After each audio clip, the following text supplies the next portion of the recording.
Au commencement, le Précleste fit alliance avec Abram pour qu'Abram obtienne le pays de Canaan. Ensuite, ce moment tel Abram dit Dieu, Éternel. Comment saurais-je que je posséderai le pays de Canaan? Comment saurais-je que ma descendance sera nombreuse, comme l'étoile du ciel et le sable au bord de la mer?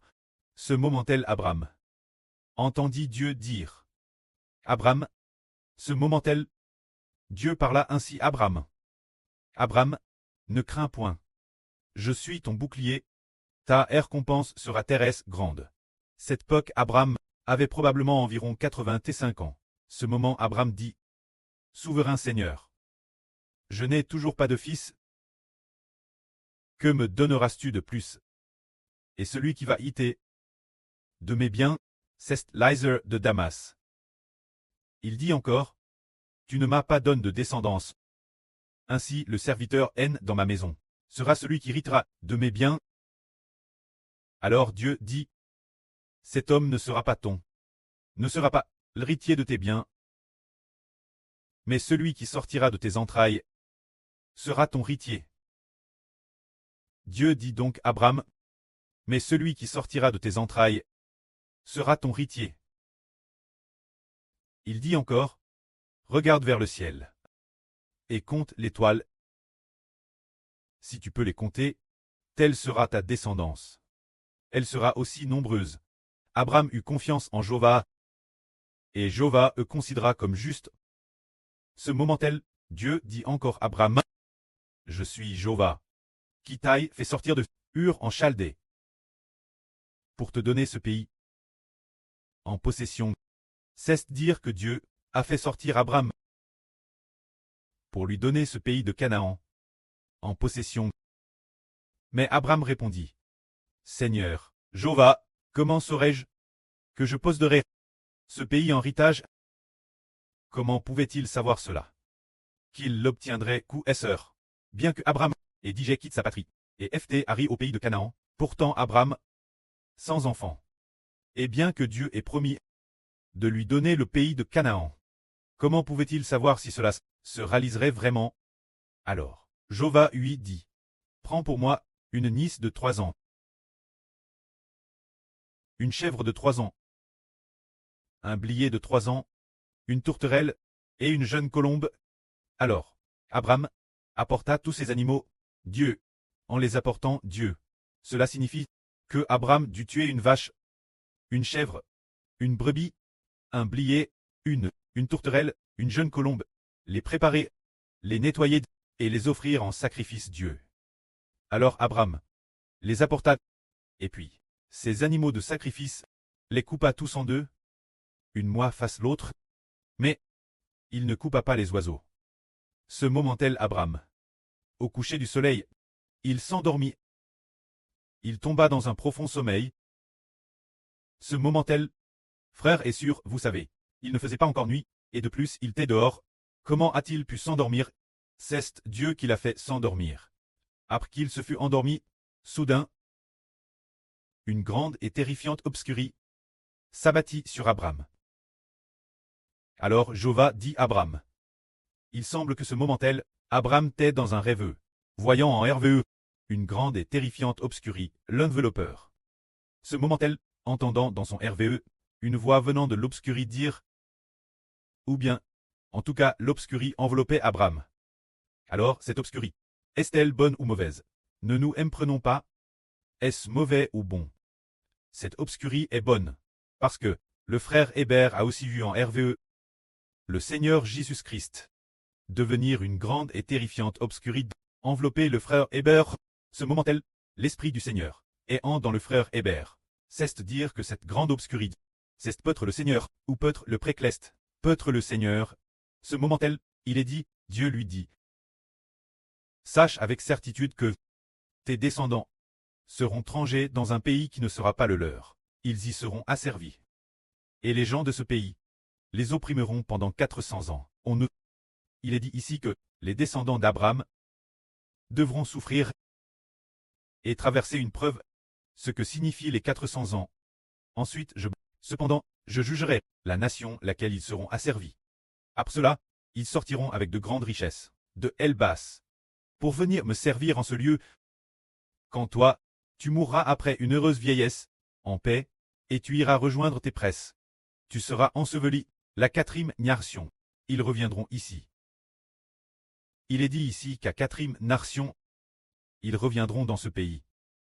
Il est clairement dit que c'est la quatrième Narsion, comme si une nation qui valait 100 ans. Il faut que 4 générations se coulent avant de pouvoir atteindre cette terre. Alors, ces 4 générations ici nous rappellent une chose, tout comme le précleste a promis Abraham, en lui disant « Tes descendants seront aussi nombreux que l'étoile du ciel. » Et le sable de la mer, ce moment-tel, Dieu dit à Abraham, et dit encore que ses descendants ne reviendraient sur cette terre que la quatrième Narsion. Qu'est-ce que cela signifie? Faites référence à une grande similitude avec le frère Ashbert. Nous comprenons que le frère Ashbert est le Jacques du Nouveau Testament, mais en fait, est aussi l'Abraham du Nouveau Testament. Se dire le preux de la nation Abraham du Nouveau Testament. Alors il faut attendre la quatrième Narsion. Quelle nation y parviendra? Du Nouveau Testament donne par Dieu, de la terre découlant de lait et de miel, la terre de Canaan du Nouveau Testament. La terre de Canaan du Nouveau Testament est le paradis de la nouvelle terre. Alors, il faut attendre la quatrième narration pour atteindre la terre découlant de lait et de miel du Nouveau Testament. Du paradis terrestre, le paradis de la nouvelle terre n'est pas cette ancienne terre. C'est la future nouvelle terre. Se dire la nouvelle Jérusalem. La nouvelle terre qui descend du ciel, il faut arriver la quatrième nation. Alors la première nation est Abraham, la deuxième nation est Isaac, la troisième nation est Jacob, et la quatrième nation. La quatrième nation signifie les descendants de Jacob. Alors le frère Ashbert, se dire qu'Abraham est la première nation. La deuxième nation est aussi le frère Ashbert Isaac. Et la troisième nation, c'est le frère Ashbert d'Israël du soleil. Le bébé de l'Apocalypse est la quatrième nation. La première nation, la deuxième nation, la troisième nation sont toutes le frère Ashbert. On découvre que la quatrième nation est aussi le frère Ashbert. Sauf que le frère Ashbert n'est plus une seule personne. La quatrième nation y devient des descendants aussi nombreux que l'étoile du ciel. Et le sable de la mer, bien que dans l'Apocalypse, il soit écrit un bébé, mais ce bébé fait en fait référence les enfants d'une nation. C'est un tel mystre qui dit que la quatrième nation symbolise Abraham, Isaac, Jacob. Et ensuite, le bébé dans l'Apocalypse. Alors le bébé dans l'Apocalypse signifie les descendants du frère Ashbert. C'est le mystre de la vraie. C'est aussi comparable. La première nation est le précleste Jova. La deuxième nation est le Seigneur Jésus. La troisième nation est le frère Ashbert. La quatrième nation est le bibi de l'Apocalypse. C'est TRS merveilleux. Par conséquent, le frère Ashbert, à la fois le nom du précleste. C'est comparable, le nom de la première narration, le Dieu Tout-Puissant. La deuxième narration est le Seigneur Jésus-Christ, le Roi des Rois, le nom du Seigneur des Seigneurs. La troisième narration est Israël. Le nom du soleil. La quatrième narration est le bibé de l'Apocalypse. Alors il y a de TRS nombreux noms. C'est TRS merveilleux. C'est la quatrième narration promise par Dieu. Une fois les 4 générations accomplies, la quatrième narration, pour pouvoir atteindre la terre de Canaan, cela signifie que, quand nous arrivons la quatrième narration, le bébé de l'Apocalypse, nous devenons ceux du bébé de l'Apocalypse. C'est rationnel. Se dire devenir le bébé de l'Apocalypse. Cette nation de personnes pourra alors atteindre la mer de verre promise par Dieu. La mer de verre cleste. Tenant les harpes de Dieu.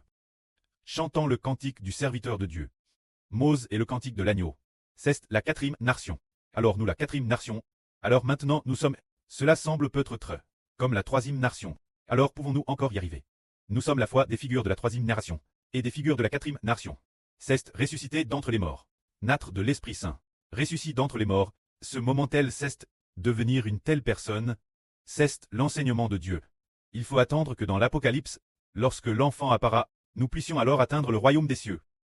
Alors quand la distance temporelle avec l'enfant de l'Apocalypse, il reste encore environ 12 ans.